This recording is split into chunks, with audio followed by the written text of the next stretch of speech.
It's the Task Management and Time Blocking Podcast, episode 23. You're a productivity and technology enthusiast, which means that you're managing lots of inboxes. Each time you sign up for a new service, they give you another. But is that a good thing? Or is it just another loose end you need to account for in your weekly review? If it's the latter, then why? In this episode, we tackle the problem of capture points, physical and digital places where potential tasks are sitting, waiting. We'll talk about your need to handle each and every one of them, or else. That is, if you hope to develop a flawless reputation for being on top of all the stuff people send your way, waiting a response and wanting a response. Join me on this solo episode as we explore this challenge that affects every single knowledge worker in the entire world. It happens to be a continuation of episode 21 on capturing. I'm Francis Wade, and welcome to the Task Management and Time Blocking Podcast.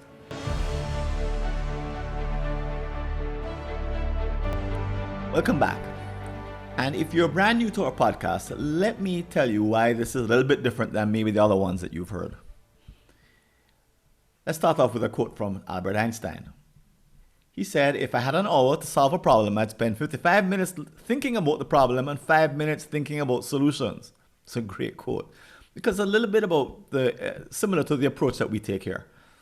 We're going to spend the first part of the show looking at the problem of excess inboxes, different capture points that we need to manage in order to be effective. Once we've done a pretty deep dive, the way Einstein would recommend, then we'll look at solutions. Because the idea is that if we take a deep enough dive, then we should come up with some pretty good solutions. But it's a question of the quality of our diagnosis. So let's start with a story.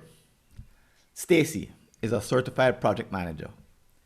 She's also a gadget and app freak who can't resist experimenting with the latest technology, especially if it promises to enhance her productivity. But she's still reeling from a message she read 2 weeks ago. Her best friend from high school was having a life-saving operation and needed a loan which Stacy could easily afford. She loved this particular friend, as the friend bailed her out several times when she needed help and some spare funds. Her friend left her 3 messages. The first was sent to a social media inbox she rarely used. She missed that one entirely. The second was to her voicemail, which she never checks. A third was sent to the correct email address, but ended up in spam. And the fourth was sent to her via snail mail, a physical letter, to her old address in another state. It was forwarded 2 weeks later, and it came today. Stacy called her right away. But her friend answered, in tears. She was too late. The friend passed away the day before after delaying the surgery in order to raise the funds. There's no way to know if a more timely response would have helped. But even before her mourning is over, Stacy knows what it's like to try and reach someone urgently without luck. She knows it's frustrating. So she decides, with only a little touch of guilt and some sadness, that this cannot continue.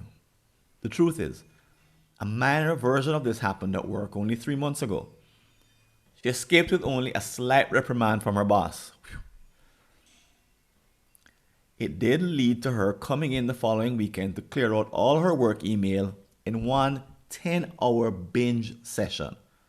Awful stuff. But where should she start with all of her other digital communication? Another 10-hour binge session? Or 2? Or 3? She needs some answers. So how many of you could relate to Stacy? If you're in front of me right now, I'd ask you to raise your hands.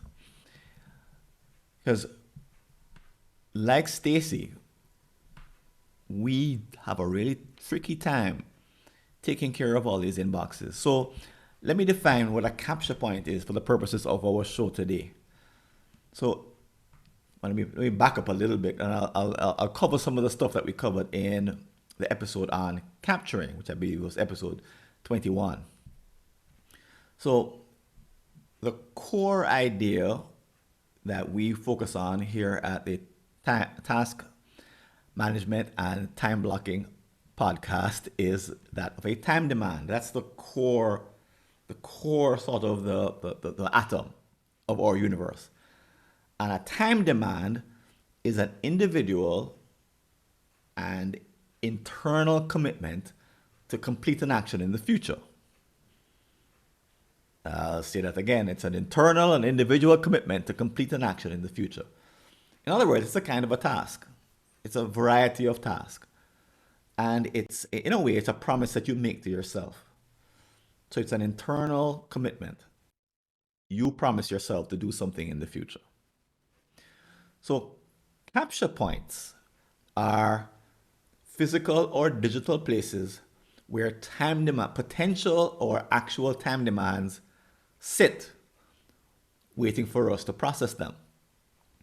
So an inbox, a capture point, an inbox is a particular kind of capture point. So there's two kinds of capture points. There's automatic and there's manual. Okay, so a manual capture point could be if you're watching me on video, I'm going to hold up a piece of paper and a pencil. When you write down time demand in order for you to do it later, you're capturing it, manually capturing it. And up until the mid 1990s, that was the state of the art with respect to capture points. Also, we had physical mail. That was a capture point as well. But since then, since the advent of email and other digital tools, we've had asynchronous communication, which has allowed us to set up automatic capture points. So automatic capture points capture incoming potential time demands from anyone in the world. We're so lucky, right? When email first came out, a potential time demand was a great thing. Getting a piece of email meant, oh boy, you felt like you were favored, right? Like you were special. But now, as Stacy realized, we have a challenge managing all of these automatic capture points. Most of them are inboxes, but some of them aren't. There are all these places where other people are sending us potential time demands. Now, I say potential because an email that you get from, like the emails that she got from Stacy, were all potential time demands until she actually opened one of them, read the message, and then, so for example, she got the physical mail, the one that came 2 weeks late. She opened the mail. The potential time demand became an actual time demand as soon as she read it. Psychological shift, right? Because now she had to get on the phone. Time demand was call a friend immediately because this is an emergency. So the potential became actual once she processed the piece of mail, snail mail that was in her physical mailbox. And the same applies for email and other capture points. Okay, so with those distinctions in mind, this show is all about the fact that we don't have those distinctions, we don't use them. People who design apps also don't use them, apparently, from what I can tell. They're not thinking of the big picture. They don't care about how many time demands you have and whether they're potential or actual time demands and whether you have automatic or manual capture. They don't care. They're just giving you a nice, innocuous looking inbox. Okay? And we're struggling to stay on top of all of them. So maybe the the story that the story of Stacy may resonate with you a bit. If you have email addresses that maybe one person uses, or do you have voicemail that you no longer check? Is your spam filter sort of something that you look at now and again, but not regularly? Those three examples are examples in which Stacy's capture points weren't being managed effectively. And that's what caused the problem and caused all the downstream trouble. So if this relates to you, you're in the right place, you're tuned into the right kind of conversation. Um, Usually, all of us have kind of as a higher level aspiration, or why you may be interested in this conversation, is that you do want to be seen as someone who handles everything that's important to you. And you want to be seen as someone who handles them in a timely manner, not only by other people, although that's certainly a part of the whole thing.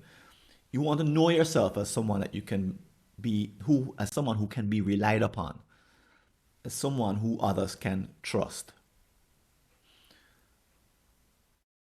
However, those other people are a problem because when you open up an email address for the very first time in Gmail or wherever, and then tell the whole world that here's my Gmail address, essentially what you're doing is advertising the fact that you have a public capture point.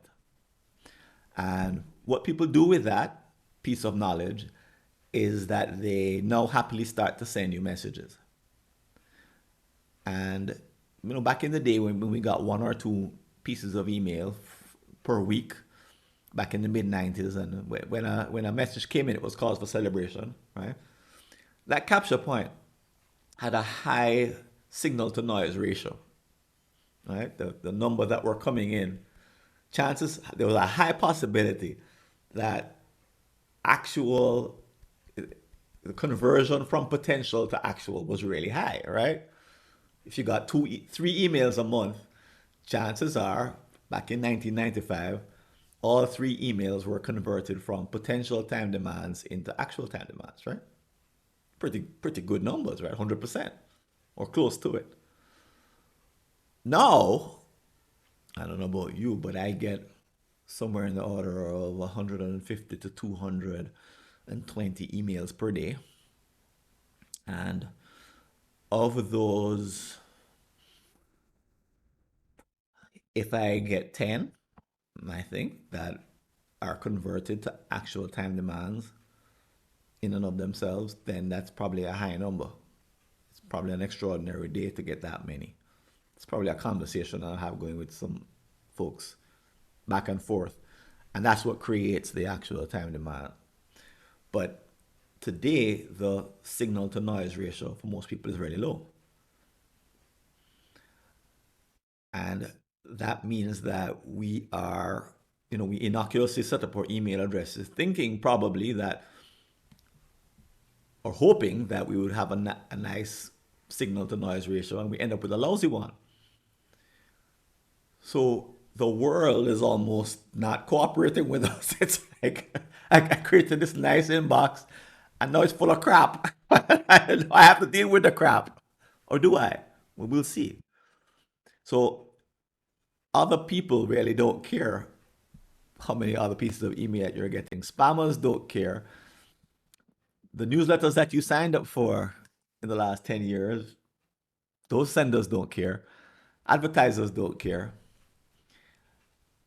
And also, as I mentioned before, the app developers don't care that all the different apps that you have picked up that have their own inbox or their own version of an inbox, they don't care either. So, WhatsApp doesn't have an inbox per se, but a WhatsApp or a Telegram account is a capture point. Each one of them, right? Snap, um, Snapchat, a capture point. Um, they're all places where messages can come in, and messages come in asynchronously, 24 hours a day, and they are coming, they're unfiltered. They're the people who come in are not, they don't care what else you have coming in. So there's multiple inbox, every email address that you've ever had that's still available or open, their messages coming in there as well. Even even chat programs like Facebook or LinkedIn, anywhere that you have a an incoming asynchronous piece of digital messaging is a potential time demand. And frankly, our world, you know, we now have to battle all the people who want to send us stuff, and we have to battle the fact that we open up we join an app, and all of a sudden we open up the floodgates. So we've exposed ourselves, or in other words, we've given ourselves, assigned ourselves a job that we never thought we had. So for the case of Stacy and for us, we find ourselves in a bit of a struggle because we now have to manage all these messages. And if we don't do that well, as I hinted at before, our reputation takes a hit.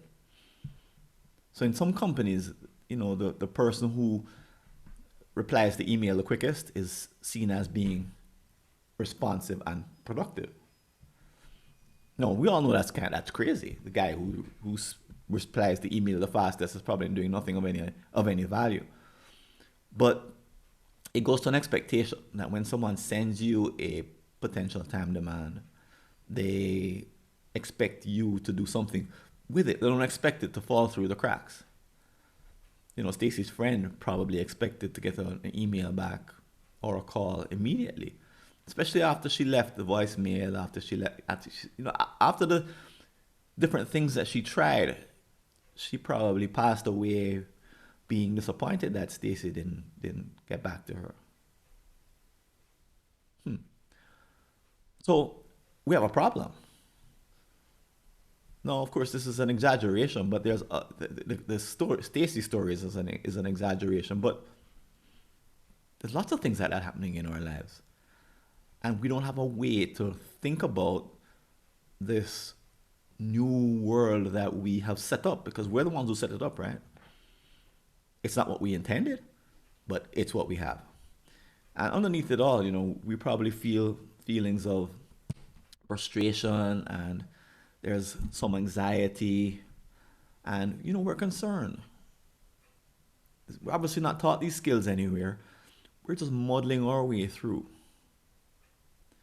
hoping that it'll eventually work out. And we don't want to be seen as people who don't care, or people who are unreliable, or people who are incompetent. Whatever judgments people may have. The friend's family may have a judgment around Stacy because they know that the friend was trying to reach her and that she never got back to her. They might say, "Oh well," and have some thought about Stacy with respect to it. So, but deep down, we say to ourselves, there's got to be a way to understand this problem, an easy way to understand this issue that could give us some actual answers. This should not be this ridiculous situation. It shouldn't be all crazy. It shouldn't be all random. There should be language that we could use to attack this problem because if we don't deal with it, the future is not gonna just hand us any nice solutions to this challenge. We can hope that it'll all go away, but what's more likely is that I'm gonna be dealing with 300 emails per day 5 years from now, and I'm gonna be complaining. But I'd need some answers. I'd need some way to manage the future, but also no. Without it, it means I'm just living basically in fear. And I can't do, and you can't do what Stacy did that one time at work with the 10-hour weekend. We call those kamikaze weekends, by the way, where you go in for a weekend just to catch up on digital communication, for example. Sometimes it's paperwork. But you're behind, you go in on your own time, tell the family that you're going to the office, don't call, not to call you, and you spend the whole weekend digging out. Because the truth is, the problem that the issues that created the problem have not gone away. You've just given up your discretionary time to have a temporary band-aid. Because what comes after that is not, you haven't systematically solved anything. You're just going to basically hope for the best. Because you can't control the volume of email that comes into your inbox. So we'll talk about ways to manage it, but you can't control it. So that approach doesn't work, obviously. And why are we talking about this problem? Well, we are talking about it at the level of complaints. So we're complaining about it. But we aren't talking about it at the level of thinking through the systematic solutions that an individual needs to put in place. We aren't even talking about the societal or the corporate kind of solutions either, most companies. It's just a problem with no end in sight. And hopefully from this podcast, you've already gotten that there's some distinctions you can bring to the plate, bring to the party that could make a difference. And we're going to apply them and see what we can come up with. Um, the 24-hour per day inflow of potential time demands, that volume, that's not gonna stop. It's always gonna be 24 hours per day. We thought that was so great when we first encountered it. No, we read our email in the morning with trepidation because we're like, oh my God, what's today gonna be like? And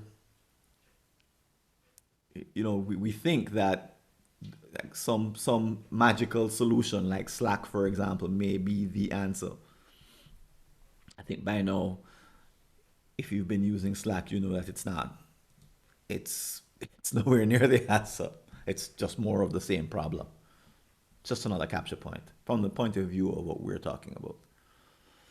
So our goal today is to try to get some traction, to come up with some practices that Stacy could use and so that you could also use. We need some a little bit of theory, and I've already shared some of the theory that we've worked on here, and that we're looking for a whole new kind of solution, a systematic solution that's basically discards the old clean up and clean up on a weekend and catch up non-solution. Let's try to go for a real solution. I'm going to assume that you're someone who does want a solution to this problem, and that as you look to the future, you don't want to just surrender. Basically, it's what most of us have done. So for me personally, I remember when email was a privilege. I was I first time I encountered a digital inbox was in college, where I used to exchange email with my girlfriend. This was the 80s. So there was no real email. This was just a messaging system that she found her on her end and I found on my end. And we found that we could exchange messages between colleges. And there was no email protocols that were widely used at the time. This was really like one-off IT stuff. And I was not an IT person, but we just happened to know the right people who told us, oh yeah, you can send a message there. Really, it was only the IT departments that were using it. The nerds were using it at that time. Um, I used to be careful about using email. Between that time when we would send one email every 2 weeks, then I worked for AT&T and T and we had internal email. Even up to the time when I left, there was no public email. That came 2 years after I left in about 1995. Thereabouts. With AOL was the one that most people got first, or CompuServe. Back then, for a while, email, you could be very careful about email, manage it. Make sure you read your messages. Um, and then at some point, I, like everybody else, just kind of gave up and kind of hoped it just didn't matter that I didn't get to all of my email. There's some point of no return at which you and I decided that we're not going to process every piece of email. That it's going to come in to the capture point, and we're going to make some wishful thinking and hope that nothing important, no actual time demands are actually sitting out there waiting to bite us on the butt. But if we were to be honest, I think we would say that we've all had Stacy moments. So our goal here is to reduce these Stacy moments, these all these occurrences where potential time demand comes in, and because we didn't process it and turn it into an actual time demand quickly enough, it led to some disaster. Okay, so solutions. Wow, I mean, the the problem itself is kind of dire, but in the last podcast, in not the last one, the one before that, 21, episode 21, I focused on capturing. I shared the idea of email being a defect, and that it's a suboptimal form of communication. That the preferred way to communicate with people is to communicate with them in a live conversation, either on computer or phone, to have a two-way dialogue, and not to have it go asynchronous. So our objective, if you accept that premise, is to we can't rid ourselves of email if we're planning to hope operate in the real world, but we can reduce it. Is to absolutely reduce the volume of email that we receive. How do we do that? Well, let's talk about the capture points. In the last episode 21, I focused on manual capture points. Manual, of course, again, those are the capture points, like a paper pad that you write in. These are, and you always are writing potential time demands, otherwise you wouldn't write them. But the automatic capture points are different because they all have potential time demands, not actual ones, potential ones. So the manual ones always have actuals. The automatic ones always have potentials. So when you read the time demand or you process it, at that moment, something triggers in your mind, and that triggering is the birth of a time demand. Whether you like it or not, it gets created. You can't help but create it. So and that goes for physical as well as digital. So let's look at some of the different physical capture points that exist. So physical automatic capture points. So I mentioned your mailbox, your physical mailbox, the one people send snail mail to. But then there's all these other places where people leave messages for us and expect us to find them. So your chair in your office. Some people like to leave messages on your chair for you, or on your stick it onto a post-it note on your computer. Your or leave you a message to say that somebody called, or your kitchen counter. That's where you leave messages for each other, or the fridge, or wherever your spouse or family members may leave you a message. Expectation is that you will see it. Those are all physical capture points. Okay. Now, all right, let's just define those, and you could probably think of others. And at some point, after I define a digital capture point, you should probably stop this recording and make a list of all of them. Okay, because you may find well, we'll say why in a minute. So a digital capture point are all those places in which potential time demands may arrive from other people. Actually, it could come generated automatically by AI nowadays, or a computer automatically sends you some kind of alert. So a smartphone, of course, is a massive capture point. I'm holding up my smartphone for emphasis. The apps on that smartphone, whether you focus, whether you think of them as apps like Slack, um, Instagram, um, direct messages, Facebook, Twitter, um, LinkedIn has its messages, LinkedIn messages, um, messaging services like I mentioned before, like WhatsApp and Telegram, and Snapchat, all have theirs. There are ways of accumulating potential time demands on your behalf, right?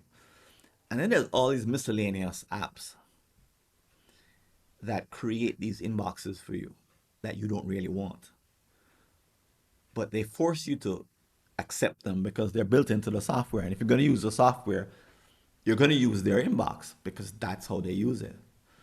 So whenever I run into these, I get really upset. I don't want another inbox, especially if that inbox doesn't send a notification to my mail email. I hate those because they're giving me extra work to do. Because now I have to go check. So of course I could just ignore and hope for the best. But is that effective? No. But the designers of those inboxes, as I said before, they don't really care.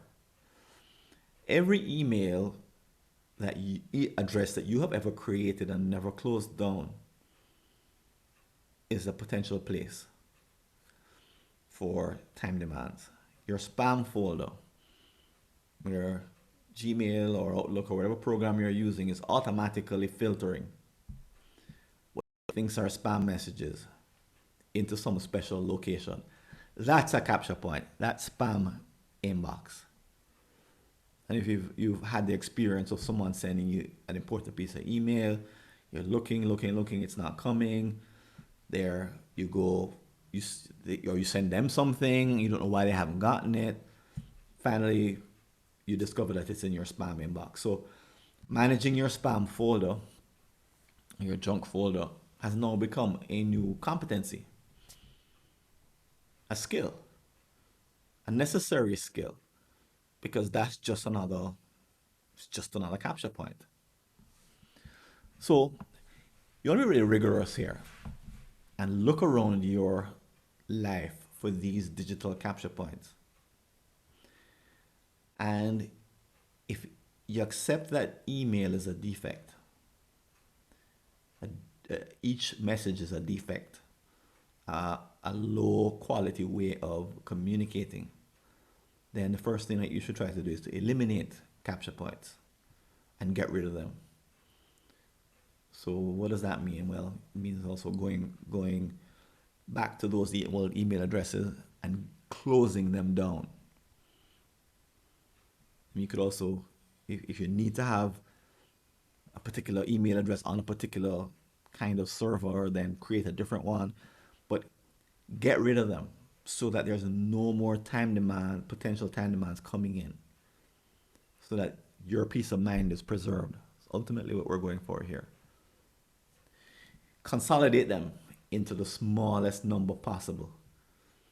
So smartphones have been great because you could actually consolidate many capture points into at least the same device. If not into the same software, at least the same device. You could have messages coming into. So at least you're not saying I have to check the computer over here, I have to check my phone over here, check my tablet over here. At least we're not talking physical locations. The technology has improved to the point where we could at least check them on one device. But that's not much. So this is the point where I think you should stop this recording and make a list, a rigorous list, all the different capture points, SMS, voicemail boxes, as Stacy found out. Anywhere messages could be sitting with potential time demands. All right, go ahead. Stop the video. Stop the video. Stop the recording. Make a list. Especially look for those ones that could cause you trouble, and then come back. And welcome back. So you will always have capture points.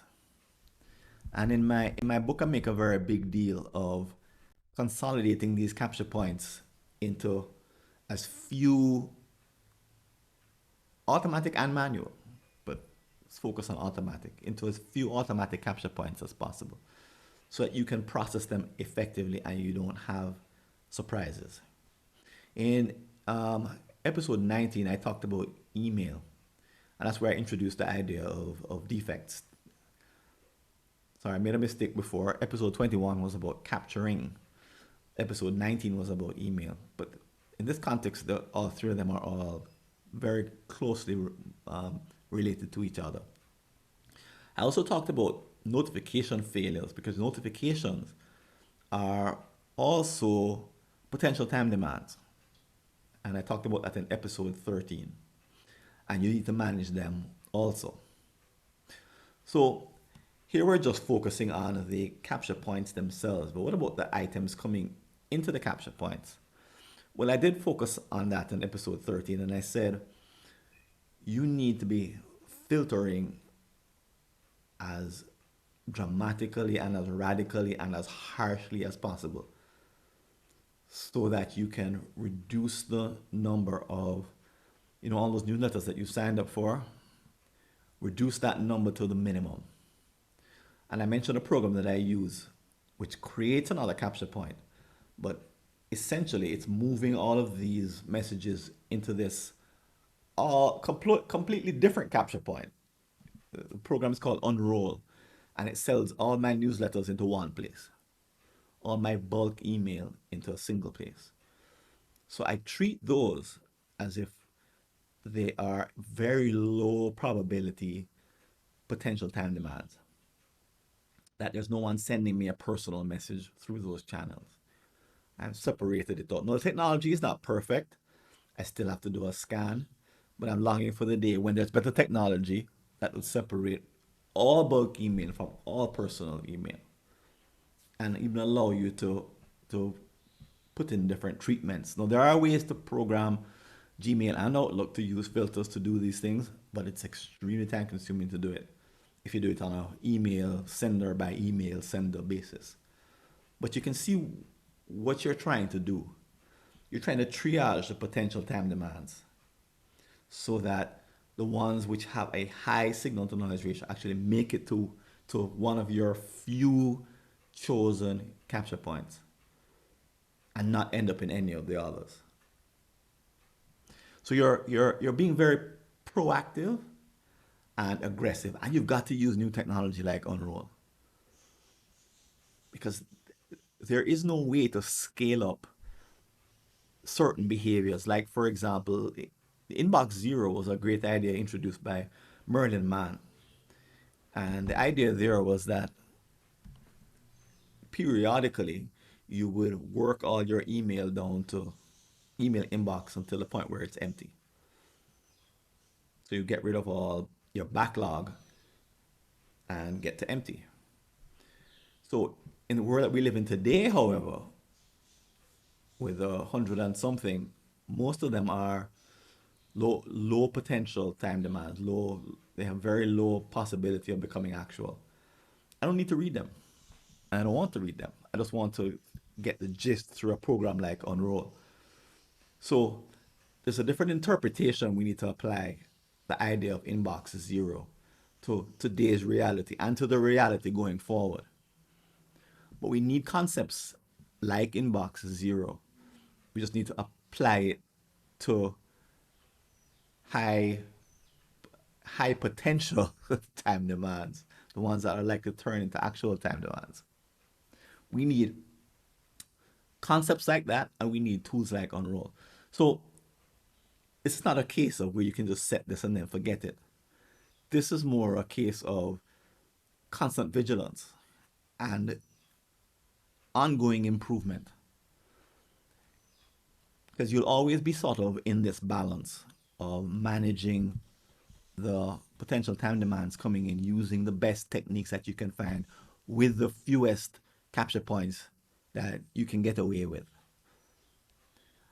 You're always looking, like I said, you always need to be looking for ways and opportunities to cut down the volume, minimize the capture points, use principles like inbox zero, but then apply them in places where they make sense.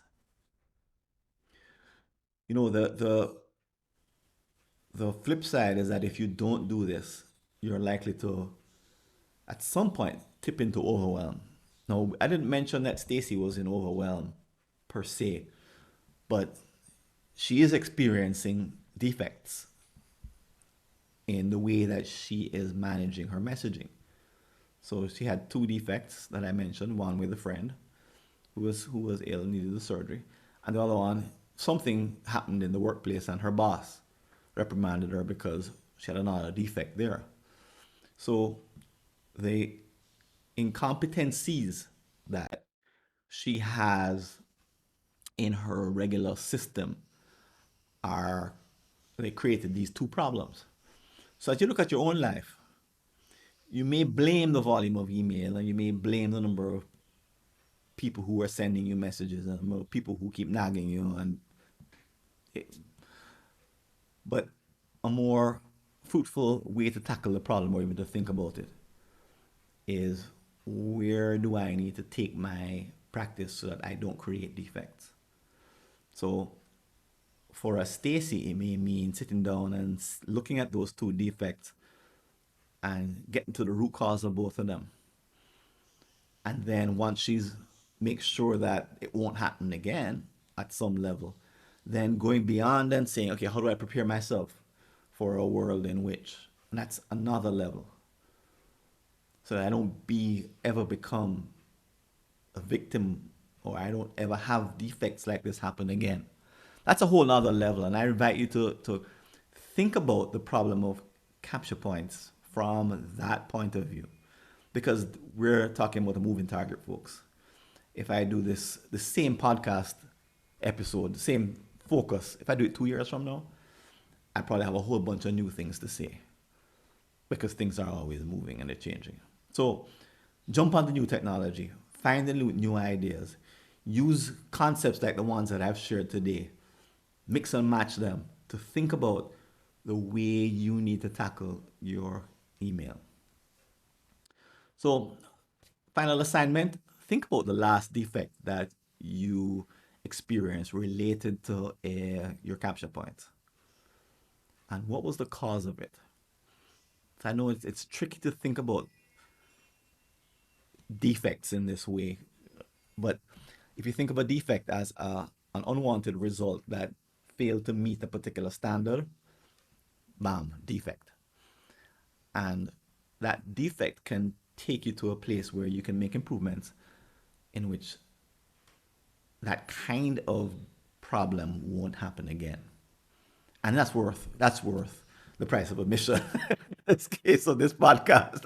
And I hope you do take it on and actually do stop, stop, pause, make that list of capture points, automatic and manual, be extremely rigorous, and go looking in your email to see where these messages coming from, the notifications.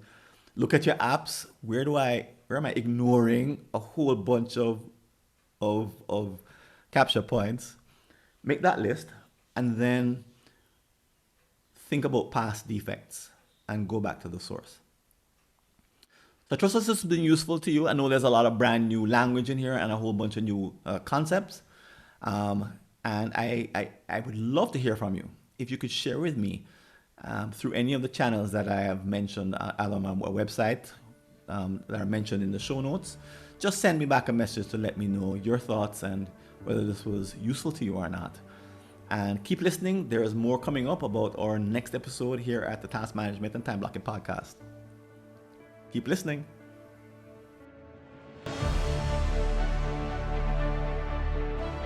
Thinking of attending the next Task Management and Time Blocking Virtual Summit? Here's a 25% instant saving on your purchase of any ticket or content package. Simply visit timeblockingsummit.info/subscribe-to-podcast. And here's a clip from our next episode. Continue sometime, because reaching flow is a goal, is an achievement, is as you mentioned, is a self fulfilling, is endorphins, it's dopamine, is a lot of chemicals inside. So of course you want to stay in that moment, but then you are either interrupted or. And if you want to leave a comment about this episode or any aspect of the work that we're doing here at the Task Management and Time Blocking Podcast, you can go over to www.replytofrancis.info and send me either a message by text or send me a voice message, a voice note. And as you probably know, we have a couple of places that you can interact with other people, talk about this episode.